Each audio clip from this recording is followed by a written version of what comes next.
Mr. Brennan from Budgetdog. How you doing today? How you doing, man? Good to see you again. I'm good, man. I'm good. I met Brennan on Twitter, and we have some acquaintances on Twitter. And I love Twitter. Twitter's such an amazing space. You meet a lot of you meet a lot of genuine people on there, and I think a lot of people hate social media because everybody feels like everybody's fake on it.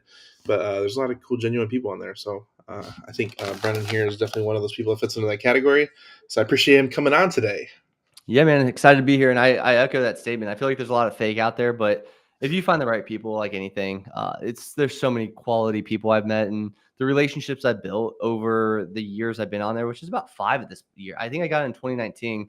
My Twitter account says I joined in 2012, but I wasn't really active. It wasn't. It was like a personal account way back in the day. I think I was in college at the time. So it's really grown, man. And other people, man, it's been awesome. I love social media, and I think it's always focusing on the positives. 5 years. So I'm the same way. I got into Twitter probably like 2012, 2013, maybe 2014. I don't even remember. I have to look. But I didn't start like actively messing with it till probably about 2 years ago, 3 years ago. Yep. So I think it's been about 3 years. Yeah. But I think social media is a very, very cool place. But I mean, to get where you got in that amount of time is pretty amazing. Um, Hitting year 5 now since 2019. So It's I'm been a sure. blessing. It's been a blessing. Like, what I expected when I first started was not what I have now. Like, what I have now wasn't even in the plans. It really wasn't. And so, like, the way I started was just to share my story and help people out with personal finance, and like that's about it. It was kind of like a hobby to me, honestly, at first. And 5 years later, I own a business, and I have let's call it 15 people or so underneath me, and like never in a million years would I have thought would leave Deloitte from this.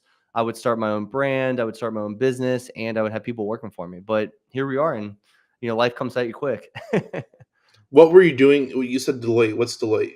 Yeah, Deloitte's a CPA firm, one of the biggest 4 in the world. So yeah, Deloitte, KPMG, Ernst and Young, and PwC are the big 4 they call them. And I was there doing the audit. I was in the audit practice. They usually have like consulting practice, tax practice, auditing practice for the most part. Those are the big 3, and within the big 4, if that makes sense. And we were going into companies, big companies, all over the United States. So like, some of the biggest companies you would think of, like Meta, right? I think Deloitte audits them. It wasn't one of my clients, but Deloitte audits them.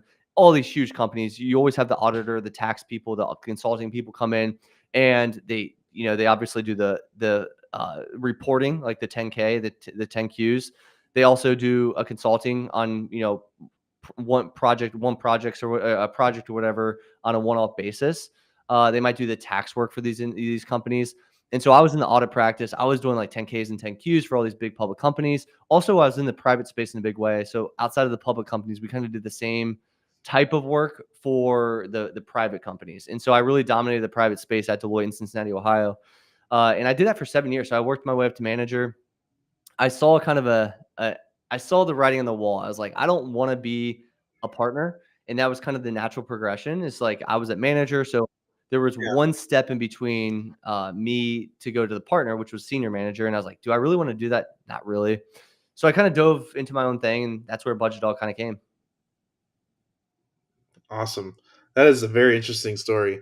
And this kind of, when did you quit and transition into 100% Budgetdog? Because I think a lot of people, like, did you do it part time for a couple years, 2, 3 years to kind of Yeah, bear fruit?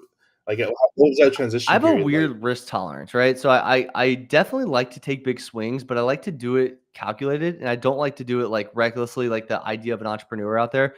I'm a CPA, I'm kind of type A, right? So like that's like my personality. So like when we did it, we started June 2019 for Budget Dog account. I was working at Deloitte during this whole entire time. So I had this progression, and the first 16 months I made $0. Again, it was a hobby, it was just for fun. And then once I realized, hey, this is a business opportunity, there's actually some things here I can help people with and do what I love to do.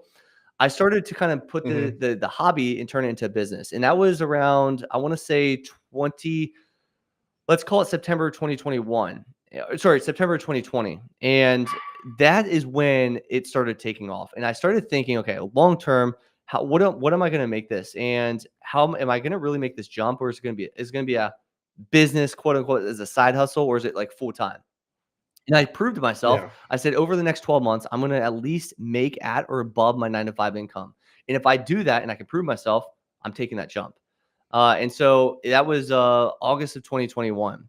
And when we made that jump, August 2021 to current day, it's what is that, 2.5 years or so?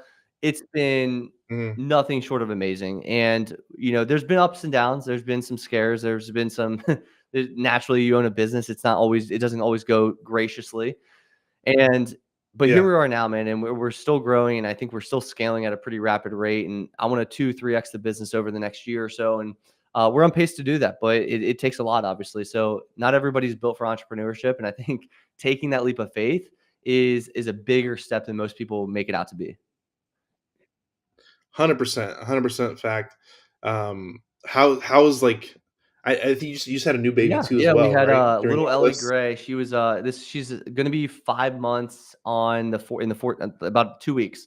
She's 4 and a half. I guess she's 4.5 months right now.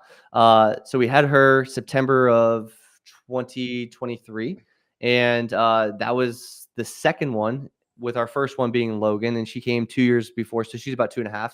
But yeah, man, dad life, actually, funny enough you say that, is right when I left Deloitte, 3 weeks after my first one, not Ellie, but Logan, she was born. So I quit my job. We paid off her house, and she was born like within a 3 weeks period. So that was a huge transition to say the least. And then all of a sudden we had to move across the country because she was diagnosed with Dravet syndrome. And so like it was a lot, very, very quick. But life comes at you quick, like I said. And so you got to be prepared, but you also got to be able to be shifty and think on the spot as well. What's crazy about your story is I did the same thing. So I was working at my job. I literally worked all the way up to my wife was about to have the baby, and I took my vacation time, all my stuff, and then I quit. So I haven't had a job since my When first was one was that? born 6 years 6 ago years at ago. this point. Wow, that's a long time. Yeah. It was probably scary. I'm sure, like, taking that It leap was of faith, man, you're this the provider, it's a different type of responsibility. Absolutely, absolutely. And I really like bringing this on because like entrepreneurship, there's no right time Mhm. to do it, and I think like I'm sure your wife gave you heat just like mine did about. You sure you want to do this right now? She was really supportive, and like I said, we had that runway, and she was working at her job, but there's something Okay. with women in particular when they have the baby right before that, some of them say like a lot of times, and I don't want to call off the wrong way here, but like a lot of times people are like, I don't care to be a stay-at-home mom. And Erin told me Yeah. that a lot. She's like, I want to continue to work. It's not that important. I want to be present, but I don't necessarily need to be a stay-at-home mom. Well, 4 months into the journey, obviously, my daughter had her first seizure, and things shifted very quickly as far as like her need to be at home. It was like a biological need almost, right? And so that at that point, we had both agreed, in fact, that hey, we're going to turn what we just I just jumped off the ledge essentially. I'm going to figure this out, make this work to where you can stay at home full time. And then we also just continue with my business. And so, like, there was that transition period from about, let's call it February of 2021 all the way to August of 2021, where we were like building actively and getting really aggressive so she could leave her job so we could focus on Logan full time. Not to mention we had to move across the country. We didn't have to move, but we wanted to move for the best sake of our daughter. And so Yeah. like with that transition she's gonna have to quit a job anyway. And I had to make it work. And so there's a lot of stress around that, obviously a lot of pressure, but like we've done it. It's been a year now since we've lived in Texas, and it's been awesome. That's crazy. It's so weird like hearing your story because like literally I moved after my second one was born, and I literally moved cross country Yeah, during COVID. And one thing I really want to highlight too is that COVID was like it was a great little time for entrepreneurs after everybody switched from home. You kind of had a lot of people trying to look for other type of learning, education, side hustles type thing, and people that really honed in made a lot of money during that time, and they kind of set their foothold for the rest of their lives. It seems like off of that little runway that happened. I think you're definitely a product of that, and I've seen a lot of other people blow up during that time period 100%. too. So I it's look really back cool. at that time, like, at the time I didn't realize what was happening, like, in the moment. I was doing it, but I didn't really Mhm. realize the impact, and now I'm looking back, man, and my wife and I talked about this a lot, and we're like, that time period literally changed our lives forever in a positive way. And so I think a lot of people look at those times and define those events as either, um, they define them in a negative way. And I think you get to choose when there's distress and there's change and all this kind of stuff in our society. There's a chance right in front of you. There's an opportunity right in front of you. And it's the way you look at it and the way you perceive it and the way you act upon it that you can choose the way it goes. And a lot of good things happen, a lot of bad things happen. But at the end of the day, we look back and we're like, man, this forever changed our life in a big way. Yeah, that's amazing, man.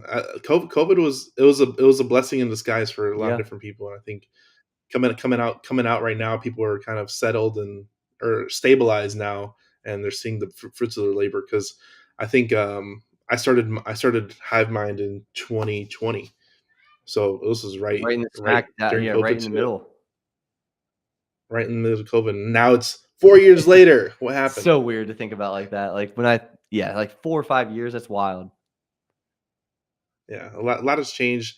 How did you adapt? And like, I really want to know. Like you said, you really honed in the beginning stages, right when that happened. Like, what was something you did early on to kind of like spark up that thing you're building? Like, you remember what things you Yeah, went yeah. through, Oh man, I consult. remember very vividly actually. Like so when I first quit my job, the main focus point was I was making money, but did I have a business? And I would argue I did not. Yeah, So there's a lot of people that can make money online, but there's also business structure, systems, all that kind of stuff. And so my main focal point was exactly that, building that underneath me, building the legs under the table.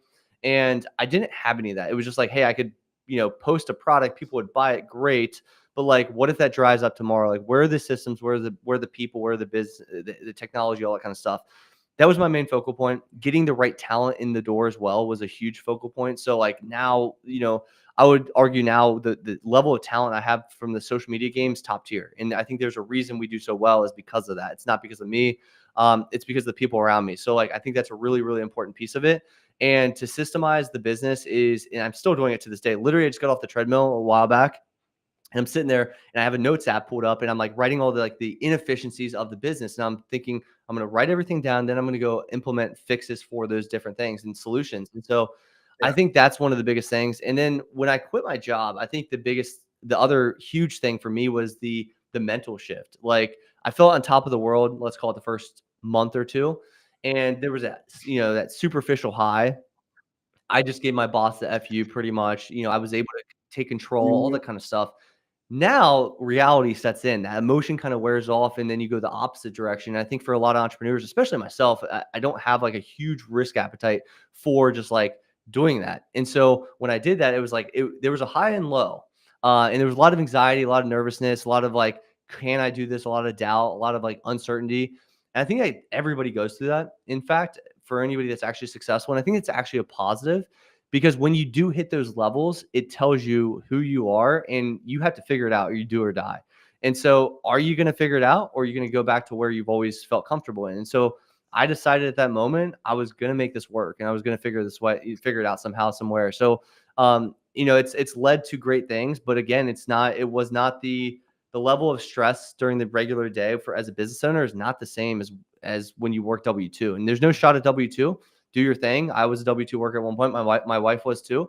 But like for me personally, at this stage of my life, I love entrepreneurship. And I think it there's a self-reflection element of it is you have to fix yourself to fix your business a lot of times. And I think you grow as a person also a lot faster a lot of times than somebody that's going through the mundane stuff because you're forced to. It's not like you have a choice. You have to or you do or die. yeah. You have to face that problem Yes. head on. You There's no can't skirt skirting it it or like asking. I Yeah, used to be able to skirt a lot of personal things, let's call it, at the job, but I can't do that. yeah. You got Yeah. to face stuff head on. Um, I want to ask you this question because everybody goes through the highs and lows. How did you manage the low points? Because I think a lot of us entrepreneurs they feel Mhm. that pressure, and a lot of people can't hang. So how did you deal with that pressure when the lows did come? Because they come, and they come hard, and they come Yeah. all the time. I They come think in. preparation or expectation of those to come is the number one thing, because I think if you expect greatness or you expect like, "Hey, I just make money online, hang out on a beach and sip margaritas," you're going to get hit really hard and you're not going to be able to, you're not going to expect it. So you don't have your footing at all. But like if you kind of expect it, you might not expect the level of low, but you can expect something to come. I think it prepares you in a different way. I think the other piece of it is like having a support system, because like having my wife, having an entrepreneurship group you can talk to and voice your problems to, because a lot of this communication, it's like when you bottle stuff up and think about this stuff on your own, like you're the only person dealing with this, you're not. Then you start to like self-sabotage. But if you can leverage, communication with people in similar situations, or at least people that can relate to you or understand you, i.e., wife, spouse of some sort, I think it's going to give you that confidence, or at least that push to keep you going, keep you moving, and realizing, hey, this isn't a forever thing. If it's a forever thing, then like you probably don't have a business model to begin with, but there's going to be ups and downs in business. There always will be. And having those two things together at all times is super important: expectation and also a support system. No, that's a really good answer. I tell my wife all the time, like I would not be doing what I'm doing now without her. Like, bottom line, would not be able to do it 100%, man. without There's her. not a chance without Aaron. Yeah. So that, for everybody out there, choose who you marry. It's an important decision, and it will make or break pretty much your I'd life at agree. that point. Everything, It's not just it's a finance. And very I talk very finances a important lot, decision. obviously, that's my brand, but, and that's a big piece of it. It would wreck your finances, but, like, it will also wreck your whole family life. Like, a separation or divorce within a family wrecks people, and it's so common in today's world, and I think a lot of it comes down to lack of communication on 4 key pillars, finance being one of those typically. So, like, you fix those things, those big movers, and I think the rest of it kind of comes together. And always communicate, always communicate. I've learned that so the hard way too many times, not communicating, whether it be relationship or business. I can't like that is one of the biggest revelations to me. And it sounds so simple. I get it, but like really living that and feeling that, like the lack of communication, what that can actually what can happen as a result, it's mind blowing, quite honestly. Yeah, it's really really important. I want to jump back a little bit. When you talk about employees and hiring, who was your first hire when you first started, and then who has been your best hire that you're like, man, why didn't I Oh do man, this my sooner? team's gonna be listening to this, and they're gonna I'm playing favorites here. So I'm gonna answer this way. So number one, my first hire was let's call it a creative director, somebody that's kind of running my social medias in general, coming up with like creative ideas, posting on my behalf, stuff like that. That freed up a lot of Okay, time, so I could focus on other areas. My best hire, maybe best hire isn't the one thing. The most most pivotal pivotal hire hire. that affected your business. I would That okay, might be a so better yeah. question. I don't want to Yeah, get you no, in no, for trouble. sure. I was kidding. My team would understand this, but I think my most pivotal hire was that first creative director, because that Ooh, there you go. individual like sparked something I didn't know was like the potential of social media. I didn't know Yeah. social media. I wasn't a social media person by nature. So I was a CPA talking personal finance. Social media was not up my. I think I'd post on Instagram personally like 12 times in my life. So like it wasn't something I was used to or accustomed to, and it was it's a huge learning curve. It still is, and it's constantly evolving. Having that individual to show what could happen because of that is, I think, the most important piece. Now, obviously, everything you could argue is more important, or most as important, with like sales, marketing, technology, integrator, leadership, all that kind of stuff, student success. Like it is endless as far as like every piece plays a pivotal role. But if I wouldn't have any of that without the first person, which was creative director. And so that creative director, let's title him, is I think the most pivotal piece, because it opened my horizons, or my like understanding of like what could potentially be done. And when you unlock your potential and you see your potential be unlocked, then it's just a fun game. Now it becomes a game where you can play to the fullest of your ability and really push the needle a little bit. And so I would definitely say he was my first, also most important. There's a amplification factor that you don't really realize, and I think that's what you're Oh, talking about. The amplification of that oh first yeah. hire gives you the ability, like, I need to hire more Yeah, people. because you see that being a bottleneck, and you're like, okay, well, this is a bottleneck. Now I have more confidence. I know how this worked the first time ago. It's just like anything. You do it once, you do it more, and you get better and better and better, and eventually it becomes second nature. How and this is one of the things where I have that person in my team too, and when I trained them, uh, I have a she's a she.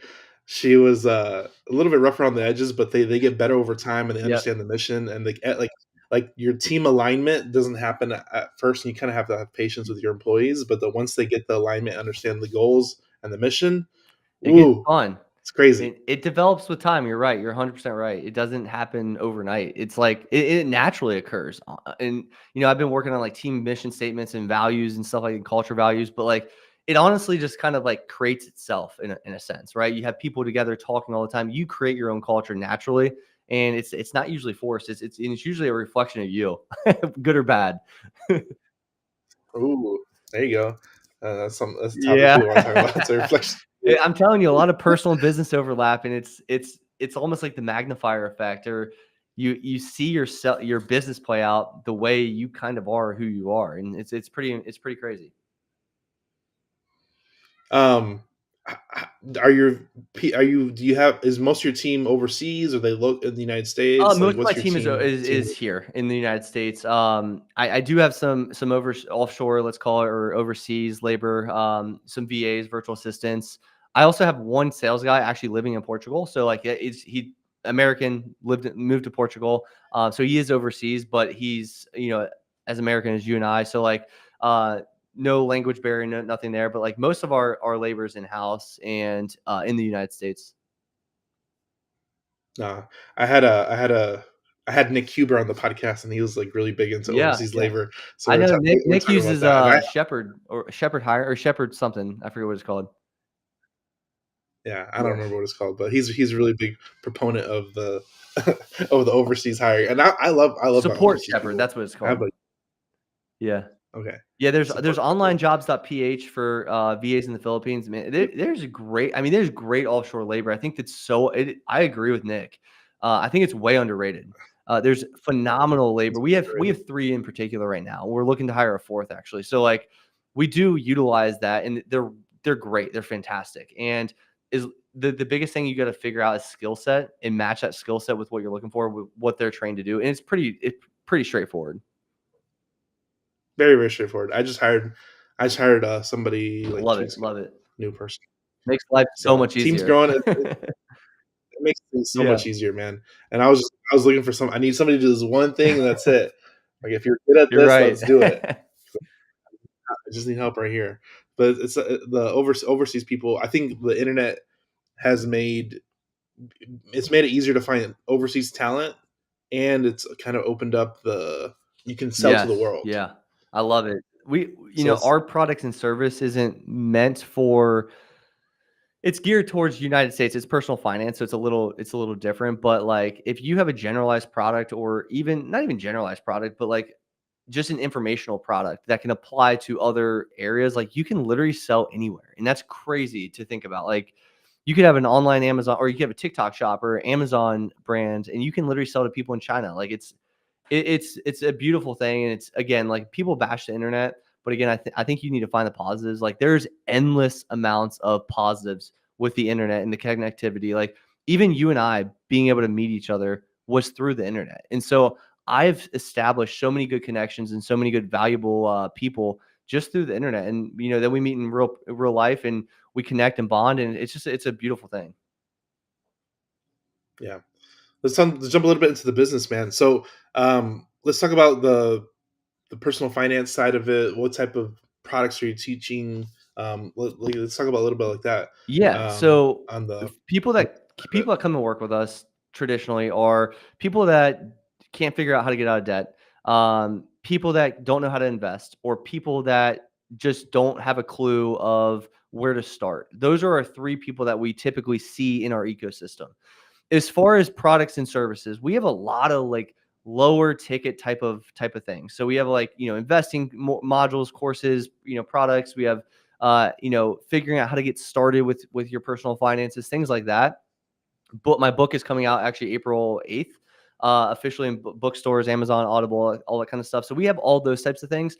My big product right now, or let's call it a service slash product, is my Budgetdog Academy, and that is by far one of the most comprehensive financial things that I know of out there in the market. It kind of brings together everything. So I know a lot of people like might use an advisor, they might use a CPA, they might use a trust attorney, they might use an insurance agent. Like we are educating on the entire like from start to finish piece of the puzzle. Because when people start with personal finance, they think budget and they think investing and they kind of end there. But like it's so much bigger than that. So we really walk people through a roadmap and show them exactly what they need to be considering, educate them on that, and also apply that to their situation that makes sense for them, not for generally like a Dave Ramsey 7 baby steps. It's really strategic as to like, okay, here's all of the stuff you need to know about this topic. Here's how it applies to you. Let's apply that. Let's build your system. Let's make this really simple. And we started this about a year and a half ago, and Budgetdog Academy has literally changed like thousands of people's lives. So we've had, I think at this point, about almost 1,200 people in the academy in about a year and a half. And so what we've been able to do from a results perspective, and I post on Twitter sometimes results, but like that can't even do justification. Um, I see results literally daily just pop up left and right, and the community support within there. You know, it's a mix of everything, right? We have it's kind of coursey module. There's modules and stuff to get you through, but there's also community. There's also a student success team of real true financial professionals, ex financial advisor, high net worth for high net worth people, RICPs. Like I'm a CPA, so like we have all these financial professionals built in there to get you support. We also have a behavioral health financial psychologist in there, and we have a loaded team to help you. And it's also a lifetime community, so people never they're always part of that community. And we have live calls and live group sessions and stuff like that. And we're about to do our first meetup in Austin, Texas, on March 15th. So it's something that I haven't seen out there. You know, you see financial courses, you see like budget courses. This is nothing like that. You know, people hear Budgetdog Academy and they assume, oh, that's just another budget course. It covers trust, estate planning, taxes, insurances, credit, investing, like down to the allocations, financial systems, building your actual money system, your money plan. All of that stuff is really, really critical, along with that support and guided mentorship. And so, all that wrapped in essentially for a lifetime is what we do in Budgetdog Academy. No, I think a lot. I was going to ask you about Dave Ramsey as like a as this is going to be a social Yeah. media reel. How do you feel about Dave Ramsey and your competition? All right, so you're putting me on the spot. I love the Ramsey crew. I love Jade Warshaw. I Okay. love John Deloney. I love George Camel. His personalities. There was a time a couple years ago that I was in that process to potentially join that team, and I'm going to leave it at that. I politely declined Okay. because I think that what they preach is good for the masses. Don't get me wrong. I think in general, and most people have credit Yeah. card debt. You know, the stats don't lie. So like what they're doing is going to help the most people out there. But finance is not a one size fits all, and there's way bigger. It's a bigger conversation, like I said, than one size fits all. So that's what I was saying about the academy. Is it's very situational. It's very hey, here's all the education, but like you don't have to go through this exact framework that everybody goes through. You have to think differently. Yeah. What if you have like a Roth conversion ladder, you know, potential, and you don't, but you're going through the 7 baby steps. You're not going to know what to do there. What if you have tax issues? What if you have estate planning issues? Like, is 7 baby steps going to cover that? No, it's not. And so I really respect what they're doing. I think they're fine in general across the board. I think they're going to help the masses. But I think once you graduate, let's call it that 7 baby step program, there's a lot more to learn. There's a lot more to apply to the situation to really maximize your dollars. And that's kind of where I feel is if we don't align at all. I also think the investing advice they give out is like kind of like the 25, 25, 25 quadrant thing. There's no way that works. There's also no way there's a 12% return long term opposed to like the 10%. They say they beat it by 2%. It's easy to actively pick actively managed mutual funds. It's just not how it works. And so with fees net of tax, it just doesn't work that way. So there are some things we disagree on, and that's okay. And I think everyone needs to understand it's 2024. We can still have some respect for people. We can still Yep. not align or believe or have the same exact belief. And oftentimes it's because like my agenda is different than somebody else's agenda or my goal is different than somebody else's.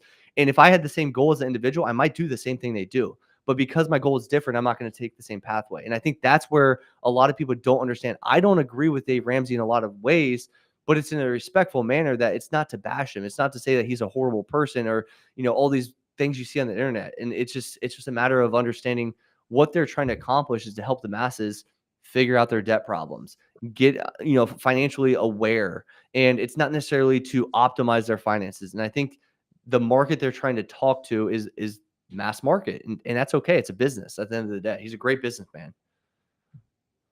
Yeah. No, it's a Mhm. great answer. And one thing I love about this too is that you can do it your own way, and you're not taking from his pocket. He's not taking I from your never look pocket. at things And like this as competition, man. I really don't honestly look at anything as competition. Like, I know I'm very confident in my ability to what I provide. So I I think it's corny. Like, my team even asked me, like, my marketing guys come in, like, "Who's your competition in the market?" I'm like, "Dude, honestly, like, I've never thought about it. Like, good, bad, or whatever from a business perspective, like, you can call it whatever. I just don't look at it that way. Like, I look at it as, like, I know I can help. There's 7 billion people in this world. I know I can help a lot of people, and, like, I'm not necessarily just trying to make the most money possible. That's not my goal. So, like, maybe if my goal was to, like, steal a market share from somebody, like, maybe my thoughts would be differently, but, like, my thoughts are, is help as many people as need to be helped and want to be helped, and have a product that aligns with those individuals. And if those people find me, great, and hopefully we can find them to help them and serve them. But I never look at it as like me versus them, or like the Ramsey crew versus the Budget Dog crew, or anything like that. I don't even think, like, let's call it financial influencers, like there's any competition there. Like, I just know my stuff so good that I know it's going to work. It works for thousands of people. It has worked for thousands of people, and it's going to continue to help people. So, like, sure, if you want to go pick this person over me, like, go for it. I don't care. yeah, no competition, 100%. And it's really cool that you kind of create and custom made your own solution, because there's different levels to personal finance, and you can create your own Exactly. marketplace and that, and you don't have to worry about that. But it's really cool, man. I like the thought of like giving people the more advanced steps, because a lot of people, and you mentioned earlier, everybody's in their own stage of personal finance, and it's going to change as you get older and when you get more established. So I think you can start at 0, you can start at 10, depending on where you're at, Exactly. and you can start today. But either way, you can start today. Exactly, exactly. And my personal finance have shifted majorly over the last 10 years. And so we had $304,000 of debt. We decided to pay it all off. We're debt free, and we decided to continue to build our wealth. But now, as you build wealth, things change. You have different obligations. You have different investment opportunities. You do different investments. You diversify. You expand. It's a never ending changing game. Yeah.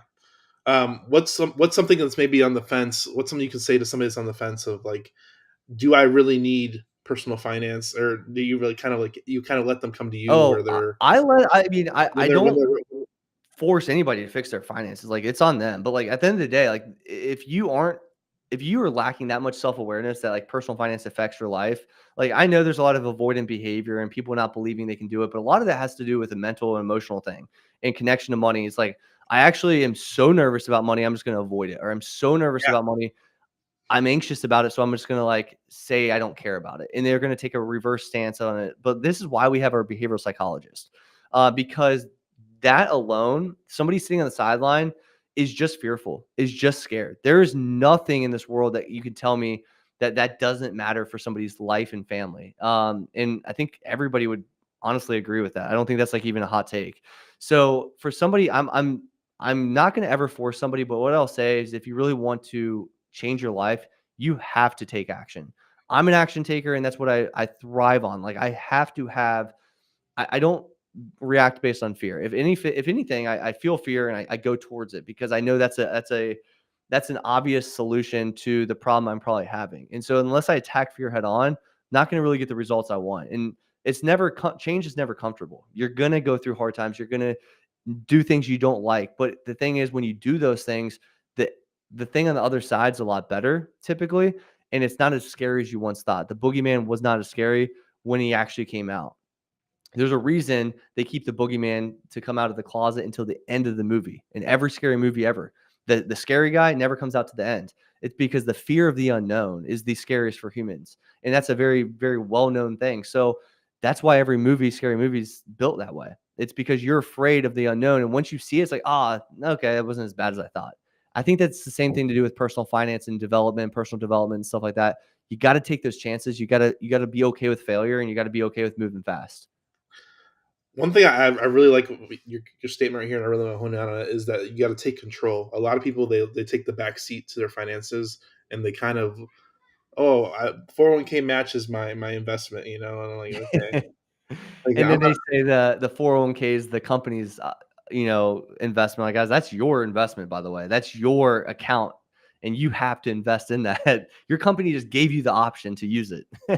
yeah. And then like I have a hot take. I have a hot take. I want your opinion on it. I'm gonna Yeah. spring it on you. What's your opinion on dividend income? Oh, okay. So everybody that invests gets dividend income. Like, for the most part, if you're investing like some type of fund, you typically are going to get some dividend income. That's just naturally part of investing. Obviously, if you invest in this particular like stock or company, like there's a chance that company doesn't pay a dividend. But like, I receive dividends, but I don't go after dividend investing. Okay. One, it's very tax inefficient. And two, the focus on dividends shouldn't be the focus. If you're trying to grow your wealth, which I assume most people are trying to do, you need to focus on total return. Total return is capital appreciation plus dividends. And so when you're getting the total return, especially as a young investor, there's a lot of time on your side and a lot of compounding growth. And if you're focused on dividends in a brokerage account, that's really tax inefficient. And so what I don't focus on that. Obviously I get dividends; it's part of the game, but I like to be very tax efficient. And so therefore, if I were to hold any like high payer dividend type of funds or stocks, they're going in retirement accounts specifically. But I don't in particular. So I focus on total return. I think the difference of dividend income, I think a lot of people use dividend income to the idea of like paying your bills and stuff. Like, that's the silliest thing to do ever, because with dividends in particular, the dividend, if you aren't reinvesting that dividend, you are going to lose massively long term. And that's if you pull up any, financial graph, if the people that reinvest dividends versus not reinvest investing dividends is substantial. There's this really popular graph on Google, and it's like $10,000. I want to say 1960 to 2017. You invest $10,000 in 1960, and you let it ride in the S&P 500 until 2017. For those that did not invest their dividends, they returned about 400,000. For those that did reinvest their dividends, it was like 2.66 million, I think it was. So there was a difference of like, I want to say roughly like $2 million plus or whatever. So it's substantial. And the long-term trajectory of it is very tax inefficient, very inefficient. And living off your dividends does not happen overnight. This is a long-term play. I think moving to dividends in the later stages of the game make a lot of sense for more stability and income. But early on, especially the demographic I'm talking to, it doesn't make a whole lot of sense. Yes, somebody said it. This is why I asked. So I'm a big. I tweet this all the time, and every time I see a dividend tweet, because Twitter is Dividend people known are for the, hot on Twitter, man. they're so annoying on Twitter, and I'm just like, dividends are for rich people, and you said it right there. Is that on the later stage of your life, once you're financially set, it might make more sense. You don't want passive income, and you can do that. But like, it's not meant for people that have $1,000 in the account and they put it in they buy Yeah. stocks. I'm like, dude, bro. Like, There's capital. There's the different stages of wealth, like we talked about earlier. There's like the accumulation phase, and then there's like the preservation stage. And so, like, accumulation stage, you're not you. I mean, like I said, you'll get dividends naturally, but you shouldn't be like seeking high dividend payers out. Not to mention, like, seeking a high yield is one of the quickest ways to a quick death. Like, just don't do it. Like, you're gonna get crushed, especially if you're like finding like a stock that pays like 12% in high, dividend yield. Like, there's a very high probability that's like not sustainable. And so, like, you got to think of it a little differently. Yeah, that's gonna be a clip for the dividend bros right there. And I said that was a crafted question, because I'm like, man, I'm You always can like, set me up all you need. man, I'm always tweeting against the dividend bros. I need some help. I need some bio content here. Yeah. What is a quote that is yours or somebody else's that you resonate with? Trying to think. I have actually three quotes written on my board, and this is something that's they're made up quotes. I don't know, they might be used out there, but I say it's bad to bet against me. I truly believe that. Like, there's something in me that, like, I don't like to be. I will prove you wrong. And that's just something I hold deeply into me. The second one is always take the hard route. I think taking the hard route is never sounds fun, but at the end it always makes sense. And then the last one is nothing can stop you. And so I I write those there in particular because you have to develop that mindset, because there's a lot that can come your way in business and life and stuff. We went through a lot of stuff with Logan in particular. So if I was able to, if I allowed that stuff to engulf me and take me under, it could have easily. It takes a lot of families under that deal with what she has. And so you got to get past that. You got to find ways to get past that. And so that's not only on my whiteboard, it's also on my phone. So literally it says nothing can stop me right here. So like it's something I hold true to and I deeply believe. And I also like to see it every single day as a result. And it's not in an arrogant or conceited way. And I think that's what people sometimes take the wrong way.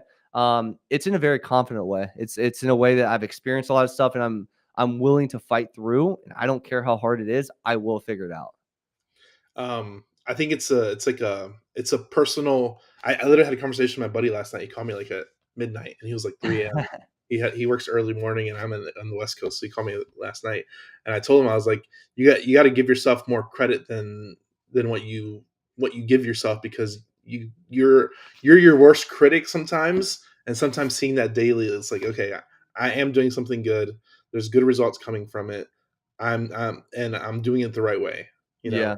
it's just a personal, like, it's an affirmation that you see daily to kind of push you to exist and do it over again every day. Every day, Exactly. let's go up. Yeah, it's an affirmation more so than a quote even, and that's exactly what it was. I remember specifically, I used to write on a piece of paper every single day. I am a seven, and it wasn't I will be a figure business owner. I am a seven-figure business owner, and I believe that. There was a book I was reading recently, "Breaking the Habit of Being Yourself" by Joe Dispenza, and he was saying aligning your beliefs, thoughts, and actions all together. And so, like, saying that you're that puts you in the mindset that you are already that. And so like before we became millionaires, like I said, I am going to become a millionaire. And then we became a millionaire. And so it was more so like time had to catch up. Mhm. And but I already knew and was doing things like a millionaire. I was already acting as a seven-figure business owner. I was doing all these things, talking to the people that were in those spaces. And then all of a sudden I became that as a result. And it was more so because I've aligned the thoughts, beliefs, and actions together before it actually happened. Yep. Absolutely. Absolutely.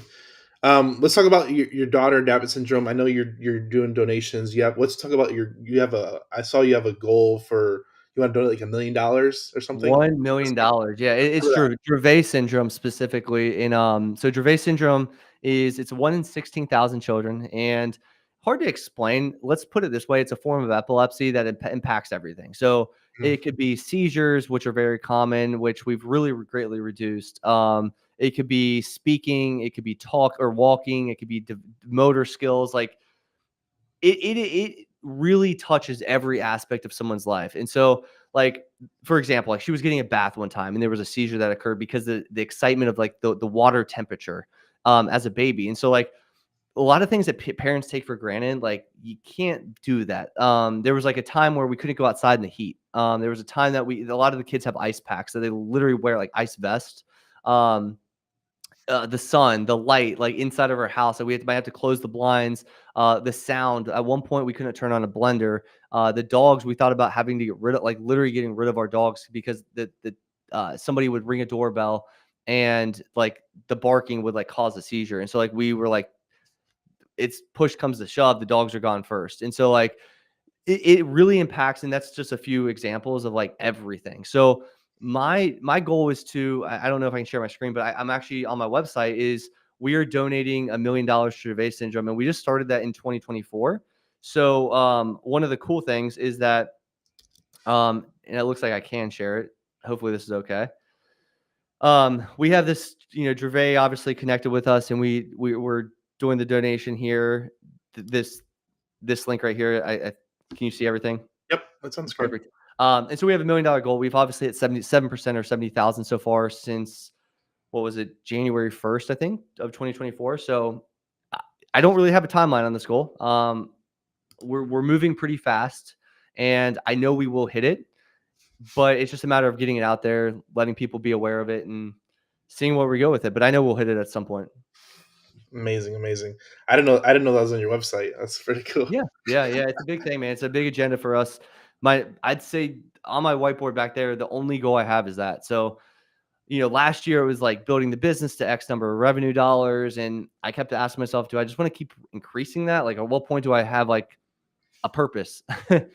vision, like other stuff than just like, okay, we take it from, X to X plus Y and X plus Y plus X plus Y plus Z. It's like, how meaningful is that? And so, of course, I want to increase the business and build that kind of stuff and have other personal goals. But like, this is a big personal goal that we have. And it's also reflective of the Budgetdog LLC is the one that's technically speaking contributing to this.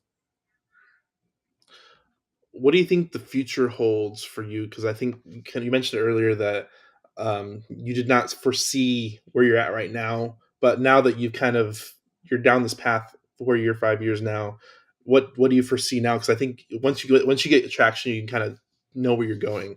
So what does the future look like for you? Yeah, my team actually, I talked to my team yesterday about this, my vision, and my team was like, "Hey, do you want to be the next Dave Ramsey?" I'm like, I don't know. I like jokingly say I do sometimes. Like I'll take over the financial space, but then like at the end of the day, like if I'm being real, probably not. Like I don't really care for that. I see the downsides, the pros and cons to everything, and for family, I don't know if that's the best venture for me. I want to impact a lot of people at the end of the day, so that's going to come with pros and cons. Like putting yourself out there to get the attention to help a lot of people also comes with all the negative downsides. So like Hater. yeah, I don't know really what I don't know exactly what that vision looks like. Actually, in Asana right now, literally as we speak, I've been building out like the 1, 5, 10, and 20-year goal for the Budgetdog.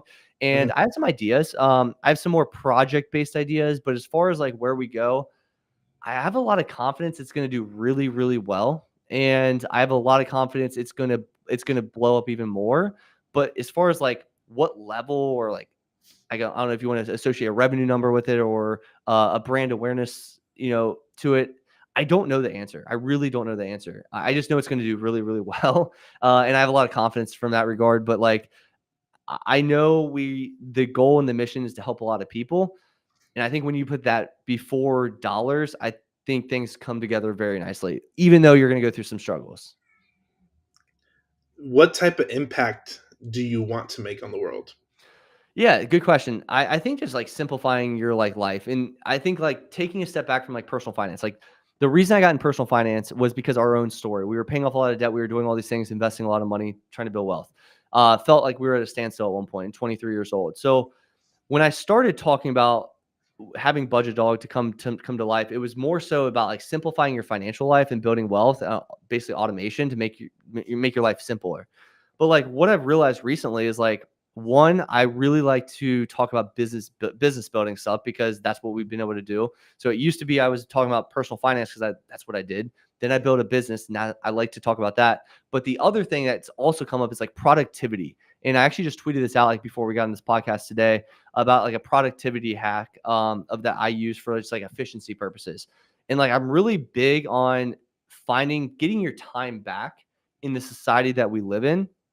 So business, money, productivity, whatever you want to call it, just simplifying your life and giving your I don't know if it's giving yourself more time to do what you actually care about. Because I think we're just built to like do this thing called work.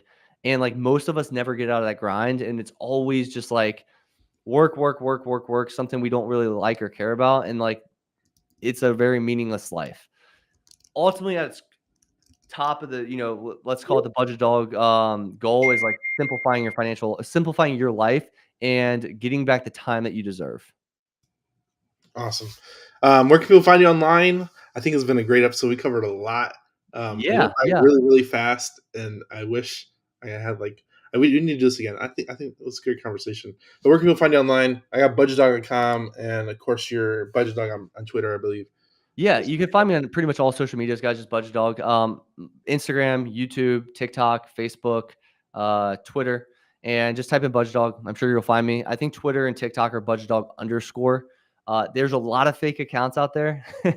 I have one account in all those platforms. I will never message you about crypto. Just had somebody get scammed out of $10,000. Oh, Supposedly there was a crypto scam that happened, and some people told me after I posted about that supposedly the scammers typically like make you feel bad for the victim, and like the victim's part of it a lot of times. I don't know if that's the case. I don't want to put words in somebody's mouth, but like that's what people told me. So like just be careful. Don't I'm never going to send you a link to ask you for money. there you go. Thanks for coming on. If you like the show, go like, share, subscribe. You know what to do. We'll see you in the next episode. Thanks for coming on, Brennan. We'll see you later. Appreciate it, man. Hey, if you have any deals you'd like to submit to the Hive Mind and our team, go to hivebc.io. It's actually the Hive Buyers Club. Submit your deals and we can hopefully dispose your deal for you. Have a great day.